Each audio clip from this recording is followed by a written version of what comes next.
السلام علیکم ورحمۃ اللہ وبرکاتہ۔ بسم اللہ الرحمن الرحیم۔ الحمد للہ وکفا وسلام علی عبادی الذین اصطفیٰ، اما بعد۔ قال اللہ تعالی فی القرآن المجید والفرقان الحمید: اعوذ باللہ من الشیطان الرجیم، بسم اللہ الرحمن الرحیم۔ کنتم خیر امۃ اخرجت للناس تأمرون بالمعروف وتنہون عن المنکر وتؤمنون باللہ، صدق اللہ العظیم۔ میرے محترم بزرگوں، بھائیوں اور دوستوں، دنیا میں اللہ کے دین کا اور دین کی محنت کا کوئی بدل نہیں ہے۔ اللہ رب العزت اگر اپنی کسی بندے کو پورے یہ آپ کے احمد نگر کا مالک بھی بنا دے تو آدمی کب تک اس سے نفع اٹھا سکتا ہے؟ موت تک۔ موت پر تو سارے نفع کی شکلیں وہ دھری کے دھری رہ جاتی ہے، اور یہ بیچارہ مرنے والا اللہ کا بندہ اتنا مجبور، اتنا لاچار اور اتنا بے بس ہو جاتا ہے۔ اگر موت پر اس کی آنکھ کھلی ہوئی ہو تو وہ آنکھ کھلی کے کھلی رہ جاتی ہے۔ اب یہ اللہ کا بندہ اس کو بند نہیں کر سکتا۔ منہ کھلا ہے تو وہ کھلا کے کھلا ہی رہ جاتا ہے۔ لوگ کہتے ہیں ارے بولے کپڑا لے کر آؤ، رومال لے کر آؤ، بولے اس کو منہ باندھنا ہے، منہ بند کرنا ہے۔ پھر ایسے منڈکے کو کپڑا لگا کر جو ہے اسے گاٹھ مارتے ہیں۔ مکھی بیٹھ جائے نا میرے بزرگوں، اس کو وہ اڑا نہیں سکتا۔ اتنا مجبور، اتنا لاچار اور اتنا بے بس ہو جاتا ہے یہ انسان۔ پھر لوگ کیا حشر کرتے اس مرنے والے کا؟ اس کے بدن کے سارے کپڑے ایک ایک کر کے نکال لیے جاتے ہیں۔ اس کے ہاتھ کی گھڑی، اس کے پیر کا جوتا، اس کے آنکھ کا چشمہ سب نکال دیتے ہیں۔ کوئی اللہ کی بندی تمہارے یہاں سننے میں پلی رہتی تھی، وہ بہت سونا چڑھا ہوا تھا، گلے میں منگل سوتر ہے، ہار۔ ہاں میرے بزرگوں، ہاتھ میں کنگن، کان کے اندر ٹپس، جھمکے، آئی رنگ، بالی، ناک کے اندر نتنی، پیر کے اندر چوڑی، پیر کی پٹی، ایک ایک کر کے سب نکال دیتے ہیں۔ ایک معمولی درجے کی سونے کی تار ہوتی ہے جس کو ڈال کہتے ہیں، پرانی عورتیں پہنتی تھی اس کو، وہ پہنانے کے بعد اس کو پیچ کر دیتے ہیں، اب وہ نکلتی نہیں ہے۔ تو جو نہلانے والی خالائیں ہوتی ہے نا، اللہ کی بندیاں، گھر کی بوڑھیاں ان سے کہتے ہیں دیکھو خالہ ہم نے سب نکالے، گلے کا ہار بھی نکالے، اس کی بالی بھی نکالے، اس کے کنگن بھی نکالے، اس کی پٹی بھی نکالے۔ بولے وہ ڈال نہیں نکل رہی، بولے ذرا اس کو نکالو تم کھینچ کے۔ ہاں بولے ٹھیک ہے، میرے کو یاد دلاؤ، بولے نکالنے کے ٹائم پہ۔ اب جیسے اس نے اس کو نکالنا چاہا وہ نہیں نکل رہی۔ وہ بڑی بھی کہتی ہے اللہ کی بندی اور نہلانے والی کہ خالہ وہ تو میں نے بہت کوشش کی، وہ تو نہیں نکل رہی۔ ٹھہرو ٹھہرو، بولے میں سانچی لا کے دیتی، چمٹا پکڑ۔ وہ گھر کی ماں بہنیں گرم برتن کو سیکڑی پہ چولہے پہ رکھنے کے لیے استعمال کرتی ہے نا، کیا کہتے ہیں پاتھڑی والوں، تمہارے یہاں کیا بولتے ہیں شگا والوں؟ سانچی کہتے ہیں نا، پکڑ۔ ہاں وہ لا کر دیتی اور ایسے پکڑ کے کھینچو، بولے وہ تو اس کی ناک کٹ جائے گی، بولے پھٹ جائے گی، ناک کٹ جائے گی۔ کہا وہ اس کو کیا ہونے والا، بولے وہ تو مر گئی ہے، نکال کے دے دو، ہمارا تو بھی بھلا ہوگا۔ او اللہ، یہ حال بنتا ہے مرنے والی اللہ کی بندی کا کہ کوئی زیور اس کے جسم پر چھوڑا نہیں جاتا۔ اور پھر اتنے معمولی درجے کا کپڑا اس کو پہنایا جاتا ہے۔ دکان پر جاؤ نا میرے بزرگوں تو اس دکاندار کو کہنا پڑتا ہے او بابا یہ ڈگجم کے، ریمنڈس کے، سیارام کے کپڑے ہم کو کائی کو بتا رہا، اتنے بھاری بھاری کپڑے، ہم کو تو میت کا کپڑا چاہیے، بولے کفن کا۔ وہ پوچھتا اچھا کسی کی ڈیڈ ہو گئی کیا، کوئی مر گیا کیا؟ بولے ہاں ہم کو میت کا کپڑا چاہیے۔ میرے بزرگوں، میرے بھائیوں، میرے دوستوں، اتنا معمولی درجے کا کپڑا نکال کر وہ دیتا ہے دکاندار۔ آج کی تاریخ میں ہم کو اور آپ کو کوئی ہدیہ کہہ کر، تحفہ کہہ کر، گفٹ کہہ کے وہ پیش کرے نا، آپ اس کا کرتا پیجامہ بنا لو، آپ اس کا پینٹ شرٹ بنا لو. میرے بزرگوں، احمد نگر والوں، شاید ہی ہم میں سے کسی کی طبیعت اس کو پہننے کے لیے، اس کو قبول کرنے کے لیے گوارا ہو، آمادہ کرے. لیکن عجیب بات ہے، صدر صاحب، چیئرمین صاحب، ڈائریکٹر صاحب، سیکریٹری صاحب، سرپنچ صاحب، ایم ایل اے صاحب، ایم پی صاحب، میرے بزرگوں، کوئی مائی کا ڈال کیوں نہ ہو، اپنے علاقے کا کتنا ہی بڑا کیوں نہ ہو، لوگ اس مرنے والے کو اسی کپڑے میں لپٹ کر قبر کے حوالے کر دیتے ہیں. او بھائی صاحب، تم جانو تمہارا کام جانے، ہماری تمہاری رشتہ داری ختم. اے اللہ، لے کر گیا کیا؟ یہ بڑے بڑے دعوے کرتا تھا، ادھر بولے شوگاؤں پاٹنڈی میں بھی اپنی زمین ہے، ادھر بولے وہ میرے بزرگوں احمد نگر کے اندر بھی اپنے 4 پلاٹ لے کے رکھے بولے، اور ادھر وہاں شری رام پور میں بھی پراپرٹی اپنی بولے، ادھر پارنیر کے مین روڈ ہے نا، پونا ہائی وے کے اوپر بولے اپنے زمین لے کے رکھیے بولے. میرے بزرگوں بڑے بڑے دعوے کرتا تھا، میرا فارم ہاؤس، میری فیکٹری، میری کھیتی، میری دکان، میری تجارت، میری ملازمت. اللہ کی قسم دنیا سے گئے نا بزرگوں، پھوٹی کوڑی بھی اس کے ساتھ قبر میں نہیں جاتی ہے. ہمارا آپ کا جو سرمایہ ہے نا، بھانڈول، پونجی، اثاثہ، وہ یہی ہے دین کی محنت، دعوت کی محنت، ایمان کی محنت. یہی ہمارا اثاثہ ہے، یہی ہماری پونجی ہے، یہی ہمارا سرمایہ ہے، جو کل قیامت میں میرے تمہارے گلے کا ہار بنا ہوا ہوگا. پھر میرے بزرگوں، اس سرمایہ کی قدردانی پر اللہ ہم کو دے گا کیا؟ اب یہ دیکھو، یہ اجتماع میں آنے والا مجمع کہاں سے آیا؟ ہاں سنگم نے، میرے بزرگوں، کہاں یہ راشن، کرجت، کھیڑ، شری گوندا، کاسٹی، میرے بزرگا ادھر یہ نیواسا، اس سے آگے، میرے بزرگوں پورے علاقے سے یہ مجمع جمع ہوا ہے، قربانی دے کر آئے ہیں. کتنوں کے آج بازار کے دن ہوں گے میرے بزرگوں، کل بھی کتنوں کے بازار ہوں گے. یہ اللہ کے بندے اپنے بازار کو قربان کر کے آئے، اپنے گاڑے پسینے کی کمائی چھوڑ کر آئے، اپنے منہ کا نوالا چھوڑ کر آئے. ایک ہی تو بازار ہوتا ہے ہفتے میں، کیا 4 بازار ہوتے ہیں؟ وہ بازار چھوڑ کر آیا. کتنے اللہ کے بندے ہیں میرے بزرگوں، دکان بند کر کے آئے، کاروبار بند کر کے آئے، اور دور دراز کا سفر کر کے آئے ہیں. آپ یقین مانیے، یہ آپ کا یہاں آنا اللہ اس کو ضائع نہیں کرے گا. ارے جن ٹرکوں میں بیٹھ بھر کر آئے ہو نا تم، نیواسا والوں، سنگمنیر والوں، شری رام پور والوں، پاٹھڑی والوں، جن سواریوں پر سوار ہو کر تم آئے ہو، جن ٹرکوں میں بیٹھ بھر کر، جن بسوں میں، اللہ کی قسم کل قیامت میں یہ بسیں جن میں تم سوار ہو کر آئے ہیں، اور یہ ٹرک ہے جن میں تم سوار ہو کر آئے، اللہ تعالیٰ اس کو نیکیوں کے ترازو کا وزن بنائے گا. یہ آپ کا یہاں آنا ضائع نہیں جائے گا. جن راستوں سے آپ کی گاڑیاں گزری ہیں، جن راستوں سے آپ کی سواریاں اور آپ کی گاڑیاں گزری ہیں، جن درختوں سے گزرتے ہوئے جس ریت کے ذرے پر اور زمین کے ٹکڑے پر آپ کا قدم پڑا ہے نا، کل قیامت میں وہ درخت، وہ ریت کا ذرہ، وہ زمین اللہ کی عدالت میں گواہی دیں گی، اے اللہ یہ تیرا بندہ تیرے دین کی دعوت کو لے کر، تیرے دین کی فکر کو لے کر یہاں سے گزرا ہے. آپ کیا اس کو معمولی سمجھتے ہو؟ یہ مجمع جو یہاں جمع ہوا ہے میرے بزرگوں، صدیوں کی قربانی کے بعد یہ مجمع یہاں جمع ہوا ہے. یہ نہیں کہ 4 مہینے پہلے، 6 مہینے پہلے ہمارے ضلع کے ذمہ داروں کو کہہ دیا گیا کہ بھائی اپنے کو ایک ضلع کا اجتماع کرنا ہے، آپ کو پورے ضلع کو جوڑنا ہے، اور یہ مجمع جمع ہو گیا واٹس ایپ کی خبر پر، یوٹیوب کی خبر پر.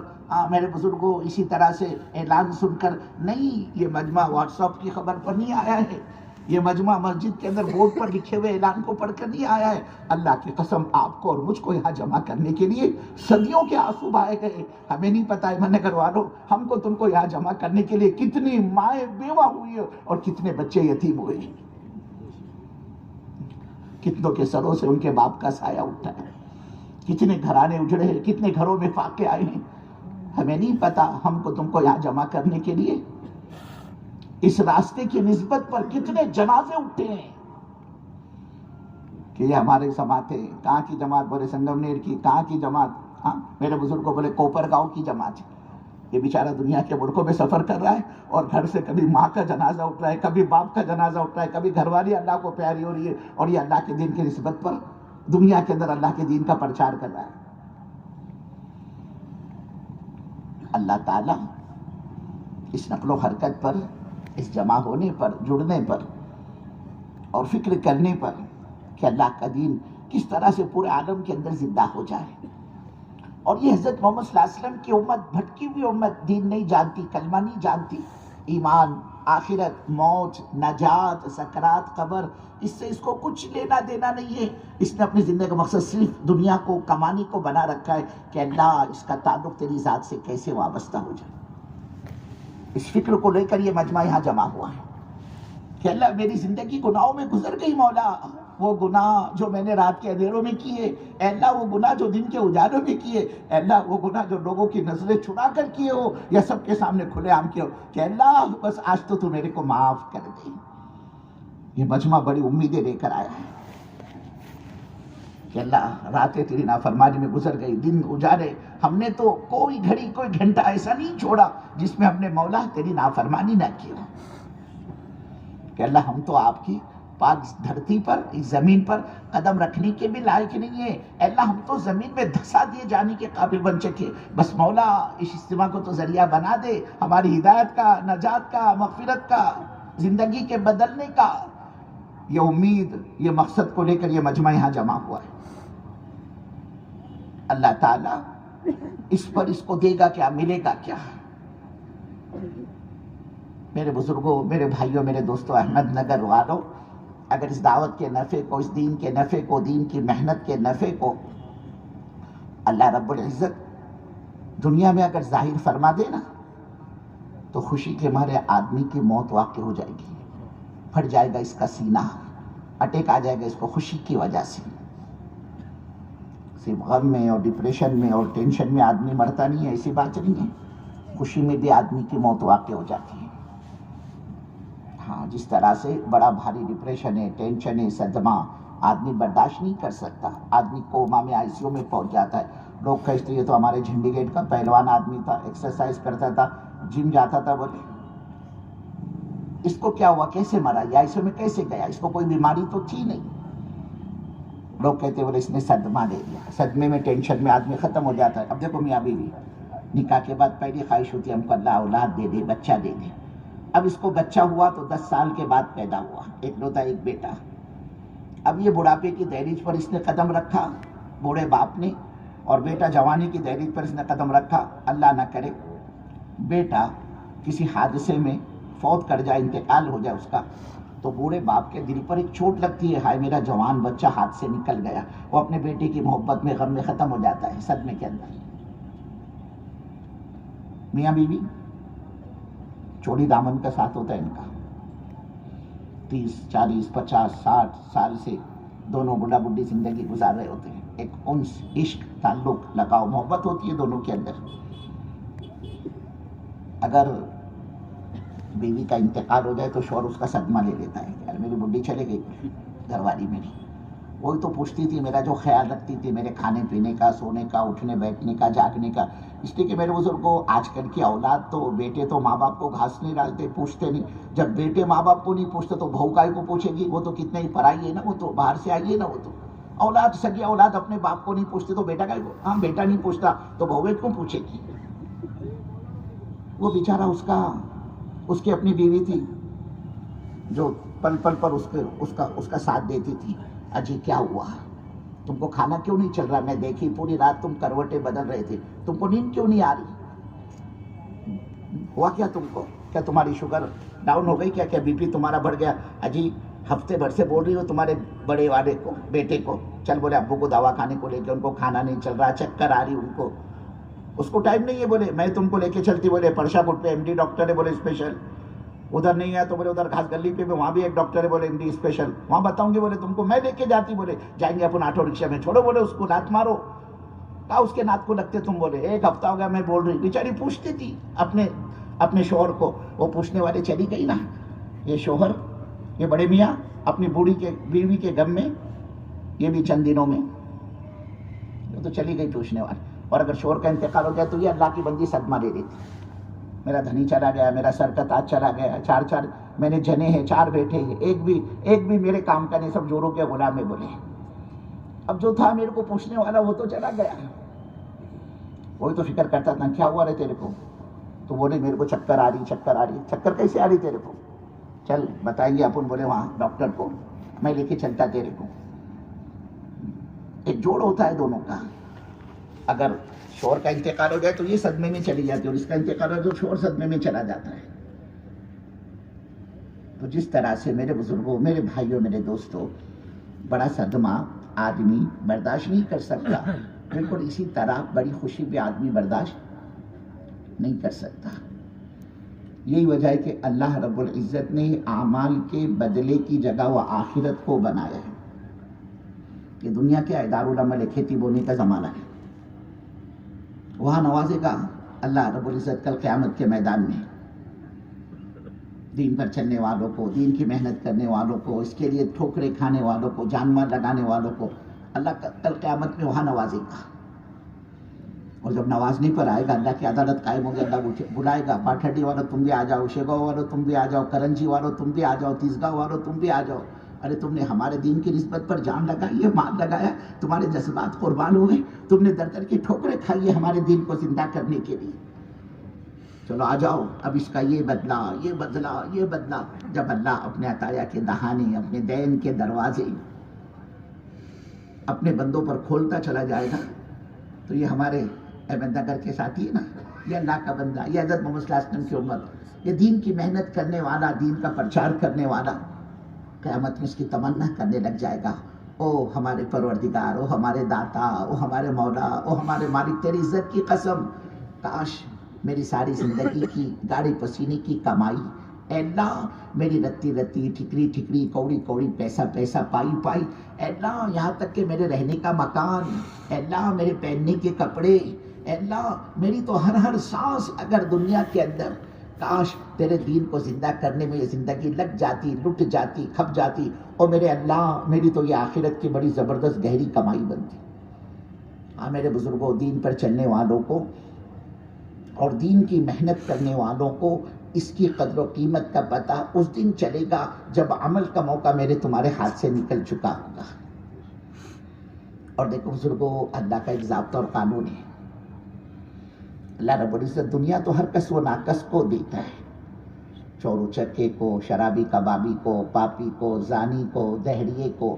دہریا کس کو کہتے ہیں؟ ہاں بھائی نگر والوں، کس کو بولتے ہیں دہریا؟ ناستک. کیا مانا ناستک کا؟ وہ اللہ کا بندہ جو اللہ کے وجود کا انکار کرتا ہے. کہتا دنیا میں لفظ گاڈ اور یہ بھگوان اور اللہ کچھ نہیں، یہ سب دل کو بہلانے کی باتیں ہیں. کہ جتنا دنیا کا نظام کائنات ہے نا، یہ سب کائنات کا نظام خود بخود چل رہا ہے، ایٹومیٹک چل رہا ہے، اس کا کوئی چلانے والا نہیں ہے. اتنے بڑے پاپی کو بھی بزرگوں اللہ ایکڑوں میں زمین دیتا ہے، غلہ دیتا ہے، مال دیتا ہے، اور بڑھیا مکان، بڑھیا کپڑے، بڑھیا سواری. وجہ کیا اس کی؟ اس کی وجہ یہ بزرگوں، اللہ رب العزت کی نگاہ میں اس دنیا کی کوئی حیثیت نہیں ہے. یہ دنیا اللہ کی نگاہ میں بے حیثیت ہے، بے وزن ہے، بے قیمت ہے. اللہ سب کو دیتا ہے. دنیا اپنے اللہ ماننے والوں کو بھی دیتا ہے اور نہ ماننے والوں کو بھی دیتا ہے، نیکوکاروں کو بھی دیتا ہے اور بھٹکووں کو بھی دیتا ہے. اور کتنی دیتا ہے؟ پوٹ بھرون. کتنی؟ پیٹ بھر کے. اس کو خود نہیں پتا میں احمد نگر کا، پاتھرڈی شیوگاؤں کا. ہاں میرے بزرگوں، سنگمیر کا کتنا بڑا دھنی اور کتنا بڑا مالدار ہوں، کتنی زمین ہے میرے پاس میں، کتنی پراپرٹی میرے پاس، بینکوں میں کتنا ہے میرے اکاؤنٹ کے اندر، گھر والی کے اکاؤنٹ میں کتنا، بیٹے کے اکاؤنٹ میں کتنا، کیش کتنا پڑا ہے گھر کے اندر. وہ خود نہیں جانتا میں کتنا بڑا دھنی اور کتنا بڑا مالدار ہوں. اور وجہ اس کی کہ اللہ کی نگاہ میں دنیا کی کوئی ویلیو نہیں ہے. یہ دنیا بے حیثیت ہے، بے وزن اور بے قیمت ہے. اللہ سب کو دیتا ہے، نمازی کو بھی دیتا ہے، اور اللہ دنیا بے نمازی کو بھی دیتا ہے. جو بیچارے دین کا کام کرتے ہیں نا، اللہ ان کو بھی دیتا ہے. جو دین اور دین کی محنت، یہ دعوت اور دعوت کے تقاضوں سے انشاءاللہ ماشاءاللہ میرا ارادے میں نام لکھو. بولے میں احمد نگر کے اجتماع سے جاؤں گا، میرے لیے دعا کرو، میرا پکا ارادہ ہے. بولے میں نے وصولی بھی جمع کی. او اللہ 10 سال ہو گئے، نام تو لکھاتا ہے لیکن نکلنے کے وقت پسری کھا جاتا ہے، پیچھے ہٹ جاتا ہے. آپ قربان جائے، وہ اللہ اس کے باوجود بھی اس کا دانہ پانی بند نہیں کرتا. ہاں ارے بولے یہ تو وہ ہے احمد نگر شہر 360 مسجدوں کا. چاروں طرف سے ہمارا منادی اس کو بلاتا ہے، مؤذن صدا لگاتا ہے، آواز لگاتا ہے، اللہ اکبر۔ اے بابا، مہان شکتی اللہ کی شکتی ہے، سب سے بڑی قدرت، سب سے بڑی طاقت اللہ کی طاقت ہے، اور دنیا کی بڑی سے بڑی طاقت اس طاقت کا، اس رب کا مقابلہ نہیں کر سکتی۔ حی علی الصلاۃ، آجا بابا، اس طاقت کے سامنے اپنے سر کو جھکا دے۔ حی علی الفلاح، کامیابی کی طرف آ۔ 5 مرتبہ مؤذن اس کو پکارتا ہے، لیکن یہ اللہ کے دربار میں نکلنے کے لیے یہ اپنی جگہ سے ٹس سے مس نہیں ہوتا۔ آپ قربان جائے، اس کے باوجود بھی وہ اللہ اس کا دانا پانی بند نہیں کرتا۔ ارے یہ تو وہ ہے، تشکیل کرو تو کرن مارتا ہے، یہ ہاتھ تکنے نہیں دیتا، کہتا میں کیا، میرے کو کیا پھالتو سمجھے کہ تمہارے جیسے 4 مہینے میرے کو لے کے جا رہے ہیں، میرے کو بولتے چل 40 دن کے لیے، بولے میں ان کو بول رہا میرے پاس چھٹی نہیں، تو میرے کو بولتے بولے وداؤٹ پے لیو کے جانا، بولے بغیر تنخواہ کی چھٹی نہیں ملتی کیا، بولے کیجول لیو، میڈیکل لیو، کیا تھا کتنے لیو ہوتے ہیں۔ ان کو بول رہا میرے دکان سنبھالنے والا کوئی نہیں ہے، تو میرے کو بولتے بولے تو شٹر بند کر کے جانا بابا، تالا لگا کے، کیا ہو رہا تیرے کو، کیا جان نکلے گی کیا؟ تو اللہ کا یہ ضابطہ نہیں ہے کہ بولے یہ اس کی تشکیل کرو تو یہ ہاتھ تکنے نہیں دیتا، کرن مارتا ہے۔ بولے میرے فرشتوں ایک کام کرو، اس نے یہ احمد نگر بائی پاس پہ ایک پلاٹ خریدا ہے، ہاں، اور اس کے اندر یہ اپنا گرینائٹ ماربل RCC کا بنگلہ بنانا چاہتا ہے، فارم ہاؤس بنانا چاہتا ہے، سوئمنگ پول بنانا چاہتا ہے، بڑی جگہ اس نے گھیری ہے۔ بولے میرے فرشتوں، ہم تو اس کا وہ بنگلہ، اس کا فارم ہاؤس کسی حال میں بننے نہیں دیں گے۔ کیوں؟ بات نہیں سنتا، بولے یہ ہماری تشکیل کرو تو بھاگتا ہی، بولے ہماری منادی کی اذان سن کر یہ مسجد میں نہیں آتا، اس لیے بولے ہم اس کے کام میں اڑتھڑا ڈالیں گے۔ اس نے یہ احمد نگر میونسپل کارپوریشن ہے نا، نگر پریشد بلدیہ کے اندر، اس میں ایک ٹینڈر داخل کیا ہے۔ آج کل راستوں کے کام بہت تیزی سے چل رہے ہیں نا، ہائی وے کے کام، اوور برج، فلائی برج، انڈر گراؤنڈ برج۔ اب وہ حکومت اپنا ٹینڈر جو نکالتی ہے نا، کارپوریشن، میونسپل کارپوریشن، اس کا ایک ٹینڈر کروڑوں روپیوں کا ہوتا ہے، سینکشن کرتا ہے وہ کارپوریشن، بلدیہ، نگر پریشد۔ بولے میرے فرشتوں، ہم تو کسی حال میں اس کا ٹینڈر پاس نہیں ہونے دیں گے، یہ تو ہمارے دربار میں منادی کی اذان بلانے پر بھی نہیں آتا، تشکیل کرو تو کرن مارتا، یہ ہاتھ تکنے نہیں دیتا، ہم تو اس کے کام کو کرنے نہیں دیں گے، اس میں اڑتھڑا ڈالیں گے۔ میرے بزرگوں، میرے بھائیوں، میرے دوستوں، یہ کوئی ضابطہ اور قانون نہیں ہے اللہ کا، اللہ دنیا سب کو دیتا ہے، اپنے مطیع، اپنے فرما بردار، اپنے برگزیدہ بندوں کو بھی اللہ دنیا دیتا ہے، اور باغی، پاپی، نافرمانوں کو بھی اللہ دنیا دیتا ہے۔ کوئی تخصیص نہیں ہے اللہ کے یہاں پر اس کے دینے کی، دنیا تو ہر کس و ناکس کو اللہ دے دیتا ہے، اللہ دنیا نمازی کو بھی دیتا ہے اور بے نمازی کو بھی دیتا ہے۔ اس لیے کہ حضور پاک صلی اللہ علیہ وسلم فرماتے ہیں، اگر اس دنیا کی قیمت اللہ کی نگاہ میں مچھر کے پر کے برابر بھی ہوتی، میرے بزرگوں، اللہ آج کے زمانے کی یہ بے دین کو، پاپی کو، نافرمان کو، دہریے کو، بے نمازی کو ایک گھونٹ بھی پانی تک کا نہ دیتا۔ جبکہ میرے بزرگوں، پانی تو اللہ کی عام نعمت ہے، معمولی نعمت ہے، لیکن آپ یقین مانیے وہ اللہ اپنے اس نافرمان بندے پر پانی کی سبیلیں، پانی کے قطرے اور پانی کی تھیم اور پانی کی بوندوں کو تک کا حرام کر دیتا۔ کیا مطلب؟ وہ اللہ اس کو پانی کے قطرے قطرے کو ترساتا، وہ اللہ پانی کے تھیم تھیم کو اس کو تڑپاتا، لیکن اللہ کی نگاہ میں دنیا کی کوئی حیثیت نہیں ہے، اس لیے اللہ دنیا سب کو دیتا ہے، اچھا مکان، اچھے کپڑے، اچھی سواری سب کو ملتی ہے۔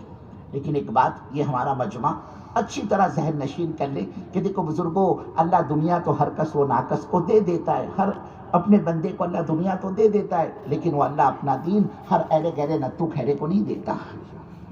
دنیا سب کو ملتی ہے لیکن دین سب کو نہیں ملتا، اور جس طرح سے اللہ ہر ایک کو اپنا دین نہیں دیتا، ایسے ہی اللہ ہر ایک سے اپنے دین کا کام بھی نہیں لیتا۔ تم کیا سمجھتے ہو یہ احمد نگر نہیں؟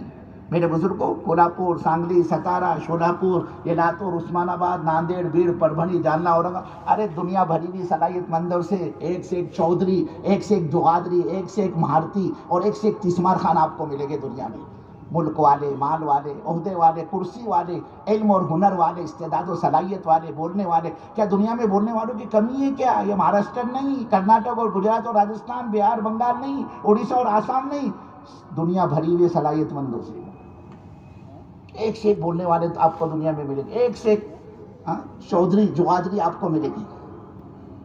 دنیا میں صلاحیت مندوں کی کوئی کمی نہیں ہے، لیکن ایک بات اچھی طرح یہ مجمع ذہن نشین کر لے، دین اور دین کی محنت، دعوت اور دعوت کی محنت، یہ اللہ رب العزت کی چنندہ نعمت ہے جو نہ ہی اللہ ہر ایک کو دیتا ہے میرے بزرگوں، نہ ہی اللہ ہر ایک سے اپنے دین کا کام لیتا ہے۔ ہاں، جب اللہ اپنے بندے کو نوازنا چاہتا ہے، اس کو پروموشن دینا چاہتا ہے، اس کے لیے ترقی کا دروازہ کھلوانا چاہتا ہے، جب اللہ اس کو اوپر اٹھانا چاہتا ہے ترقی کی طرف، جب اللہ اپنے مخصوص خزانوں سے کسی کو کچھ دینا چاہتا ہے، یہ اپنے گوران بھاشا میں، گوران زبان میں سمجھ لیں، جب اللہ اپنے کسی بندے سے محبت کرتا ہے پھر وہ اللہ اس کو اپنا دین عطا کرتا ہے، وہ اللہ اس کو دین پر چلنے کی استعداد و صلاحیت دیتا ہے، وہ اللہ اس سے اپنے دین کا کام لیتا ہے، وہ اللہ اس کی جان مال کو اپنے دین کے لیے قبول فرماتا ہے۔ اور میرے بزرگوں، یہ کوئی میری آپ کی بات نہیں ہے، یہ تو اللہ کے نبی کا فرمان ہے۔ حضرت رسول پاک صلی اللہ علیہ وسلم فرماتے ہیں من یرید اللہ بہ خیرا یفقہہ فی الدین، جب اللہ رب العزت اپنے کسی بندے کے ساتھ خیر کا اور بھلائی کا ارادہ فرماتا ہے پھر وہ اللہ اس کو دین کا شعور، دین کی فراست اور دین کا فہم مرحمت فرماتے ہیں۔ بزرگوں، وہ اللہ اس سے اپنے دین کا کام دیتا ہے، وہ اللہ اس کی جان مال کو اپنے دین کے لیے قبول فرماتا ہے۔ اس لیے بہت بڑی نعمت ہے اللہ کی دین کا اور دین کی محنت کا مل جانا، اور اللہ کا ضابطہ ہے بزرگوں، اللہ نعمت قدردانی پر دیتا ہے، شکر پر نعمت بڑھتی ہے، لئن شکرتم لازیدنکم، تم اس نعمت کی قدردانی کرو گے ہم اپنی نعمت میں اضافہ کریں گے۔ اور نعمت میں اضافہ کیا ہے؟ دین پر چلنے والوں کو اللہ دین پر استقامت دے گا، کیسی ناگواریاں، کیسی فتنے اور کیسے حالات اس پر کیوں نہ آ جائے، لیکن یہ اپنے دین کا سودا کر کے ہٹے گا نہیں، یہ دین کا سودا نہیں کرے گا، یہ بغاوت نہیں کرے گا، سرکشی نہیں کرے گا، یہ اللہ کی نافرمانی نہیں کرے گا۔ یہ نعمت اللہ قدردانوں کو دیتے کہ حالات اس کو اللہ کے دین سے ہٹاتے نہیں ہیں، یہ جمع رہتا استقامت کے ساتھ، کیسے ہی نرم گرم سے کیوں نہ یہ گزر رہا ہو، کیسے ہی حالات اس پر کیوں نہ آئے، لیکن اس کی حفاظت ہوتی ہے، اس لیے کہ قدردان ہے، یہ اللہ کی نعمت کا شکر ادا کرنے والا ہے۔ اور پھر یہ استقامت، کام پر جمنا، دین پر جمنا، دین کی محنت پر جمنا، بزرگوں یہ ہزار کرامتوں سے بڑھ کر ہے۔ اور پھر اس کا نتیجہ اس شکل میں سامنے آتا ہے کہ جس دن اس قدردان کا جنازہ اٹھتا ہے وہ ایمان کی حالت میں اٹھتا ہے۔ قدردانی بڑی چیز ہے، اللہ کہہ رہے تم قدر کرو گے ہم اپنی نعمت کو بڑھائیں گے، اور اگر تم ناقدری کرو گے، اللہ فرما رہے ہو ہمارے بندو ہماری عزت کی قسم پھر ہم دینے والے چھیننا بھی اچھی طرح جانتے ہیں۔ کیوں میرے بزرگوں، جس اللہ نے آنکھ میں بینائی رکھی ہے، دیکھنے کی طاقت رکھی ہے، ہاتھ میں پکڑنے کی طاقت رکھی ہے، جس اللہ نے پیروں میں چلنے کی طاقت رکھی ہے، وہ اللہ اس طاقت کو چھین کر لنگڑا ڈولا اور اپائج بنانا بھی تو جانتا ہے۔ وہ اللہ اس کو چھین کر فقیر بنانا بھی جانتا ہے، جس نے مال کی ریل چل دے رکھی ہو اس کو چھین کر وہ اللہ فقیر بنانا بھی جانتا ہے۔ یہ نعمت ہے اللہ کی جو اللہ نے اپنے کو دیے، دین کی شکل میں، ایمان کی شکل میں، اعمال کی شکل میں، اور قدردانی پر اللہ نعمت کو بڑھاتا ہے، ناقدری پر دی ہوئی نعمت بھی چھین جاتی ہے۔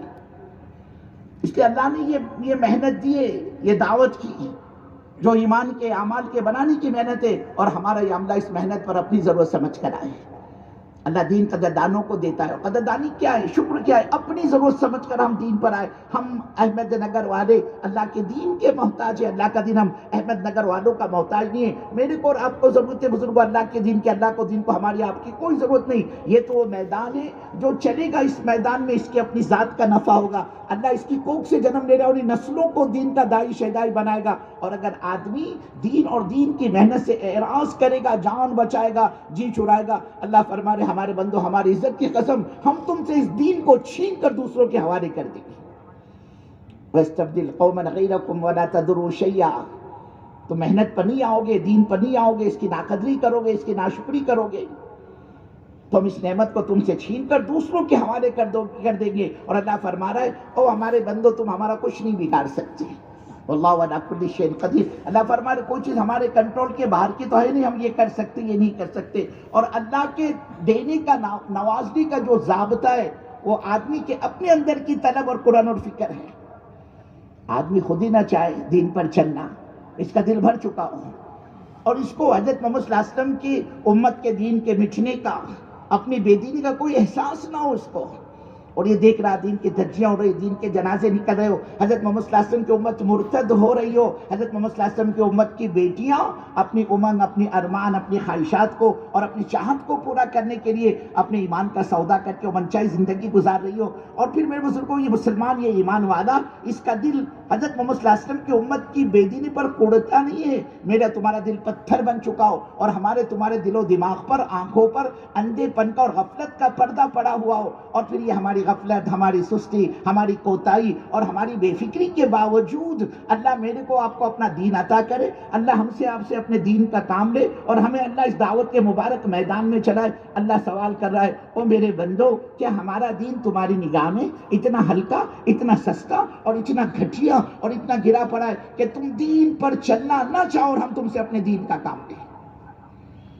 صاف کا انلزمکمھا وانتم لھا کارہون، آدمی کے اپنے اندر کا کوئی داعیہ ہی نہ ہو دین پر چلنے کا، اس لیے کہ دین اللہ تعالیٰ اوپر سے ٹھوسا نہیں کرتا، دین تو اندر سے قبولیت کا نام ہے، ورنہ نام تو ابو طالب طلب کرنے والے کا باپ۔ کون ہے یہ؟ حضور پاک صلی اللہ علیہ وسلم کے سگے چچا ہے، اور میرے بزرگوں چچا جو ہے وہ باپ کے برابر سرابر کا مقام رکھتا ہے۔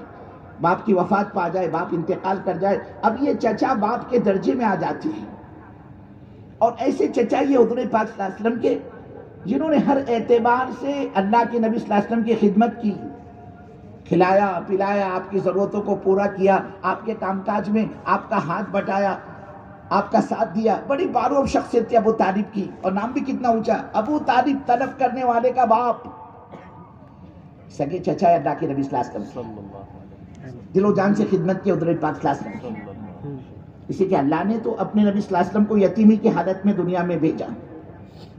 آپ اپنے والدہ محترمہ ماں آمینہ کے پیٹ میں تھے، اس وقت آپ کے والد محترم حضرت عبداللہ کا سایہ سر سے اٹھ چکا تھا۔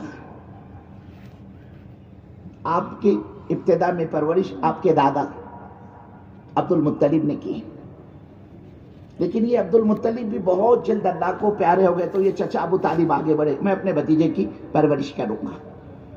دل و جان سے خدمت کی حضور پاک صلی اللہ علیہ وسلم کی، اور پھر بڑی معروف شخصیت تھی ابو طالب کی، سارے مکے کے مارکیٹ میں ان کی چھاپ تھی، چلتی تھی۔ حضرت رسول پاک صلی اللہ علیہ وسلم کے ساتھ اگر ابو طالب ہوتے مکے میں کسی مائی کے لال کی کیا مجال، وہ حضور پاک صلی اللہ علیہ وسلم پر نگاہ اٹھا کر بھی دیکھیں،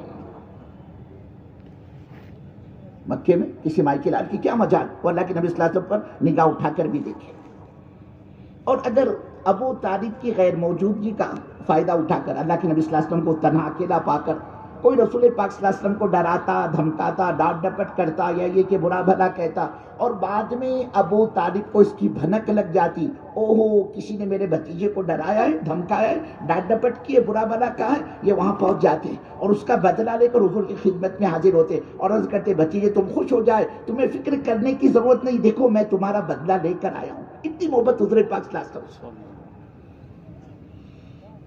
یہاں تک کہ اما جان مائی خدیجہ رضی اللہ تعالیٰ عنہا کا نکاح کروایا ہے حضور پاک صلی اللہ علیہ وسلم نے، ابو طالب نے نکاح کروایا، دل و جان سے خدمت حضور پاک صلی اللہ علیہ وسلم کی، ساتھ دیا، آپ کا کام کاج میں آپ کا ہاتھ بٹایا۔